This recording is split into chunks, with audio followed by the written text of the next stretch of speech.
Okay, have you ever tried to get your entire school to agree on anything? I mean, what to serve for lunch or what song to play at a dance? It's basically impossible, right? Well, what if I told you that every single year an event gets 1 billion people to agree? So, how on earth is that even possible? Let's go under the hood and find out. That's really the big question for today. I mean, this isn't just a random gathering. This is the reality of Earth Day. And in this explainer, we're going under the hood of these huge global movements to figure out how they actually work. We're going to find out how a single idea can grow big enough to literally change the world. Just look at that number, 1 billion. That's how many people are part of Earth Day. It's an absolutely staggering figure. And what we're going to see is how a tiny spark of an idea can ignite and build this massive world-changing machine, one that's capable of shifting laws, saving species, and changing how all of us live our lives.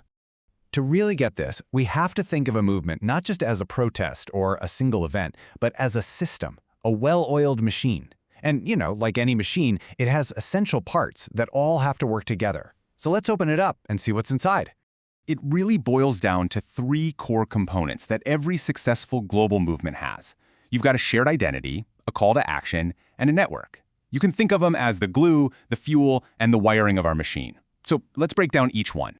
First up is the glue. This is the shared identity. For Earth Day, it's this simple but incredibly powerful idea that we are all citizens of Earth. It doesn't matter where you live, what language you speak, what your background is. This one idea unites a billion different people and makes them all feel like they're on the same team.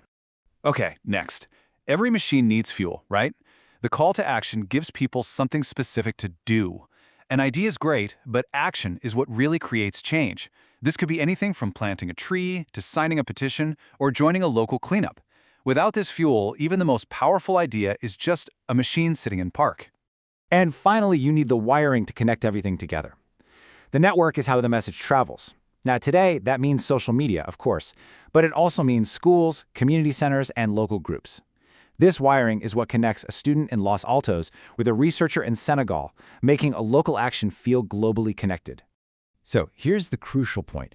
When you have the glue of a shared identity, the fuel of a clear action, and the wiring of a powerful network all working together, well, that's when a movement becomes truly unstoppable. It's a perfectly aligned machine. All right, so we've seen the parts, but what about the engine? What actually makes this machine drive change? Well, the answer is a concept called bottom-up pressure, and it's how a billion individual voices can change the policies of global leaders. Typically we think of change as top-down. The government makes a law and people follow it. Simple. But movements, they work in reverse. They create bottom-up pressure.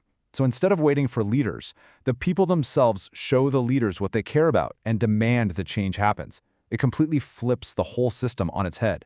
When a billion people take part in something like Earth Day, they create what's called a social mandate. It's this loud, clear message to politicians and leaders that basically says, hey, we, the people, care deeply about this. Now it's your turn to act. This public support gives leaders the political cover they need to pass really important new laws. So what does all this pressure actually achieve? I mean, what happens when this machine gets up to full speed? It creates what's known as a tipping point. That's the moment where an idea goes from the fringe to the mainstream and starts changing, well, everything. Let's take a perfect example, recycling. 50 years ago, if you were sorting your trash, people probably thought you were a little weird. Then, 20 years ago, it was encouraged, but not everyone did it. Today, for millions of us, it's a completely normal daily habit. That didn't just happen by accident. It's the result of a long-term cultural shift that was driven by a movement. And this impact goes way beyond just our daily habits. It creates these massive cultural shifts that make things like electric cars cool. It leads to huge legal wins, like the Clean Air Act, and it even drives future innovation by creating this huge demand for new technologies, like, say, better ways to clean water. It really all comes down to this.